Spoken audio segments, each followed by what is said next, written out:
Sekurang-kurangnya 2 individu termasuk suspek ditembak berhampiran Rumah Putih selepas kes tembakan dilaporkan pada Sabtu menurut pihak berkuasa berdasarkan laporan media.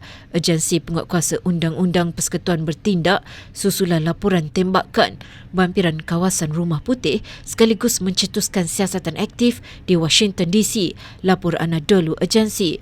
Laporan memaklumkan seorang mangsa berada dalam keadaan serius menurut kenyataan pihak berkuasa. Polis dan pasukan keselamatan dikerah secara besar-besaran di sekitar Rumah Putih pada petang Sabtu selepas beberapa das tembakan dilepaskan di kawasan berkenaan.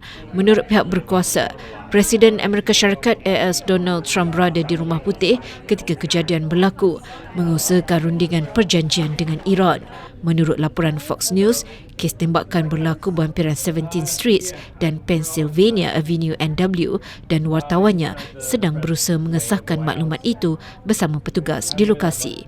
Trump 79 tahun pernah menjadi sasaran 3 cubaan pembunuhan yang didakwa dengan kes terbaru berlaku pada 25 April apabila seorang lelaki bersenjata menyerbu sekatan keselamatan berhampiran Dewan Tari Menari yang menjadi lokasi Trump menghadiri satu majlis gala media.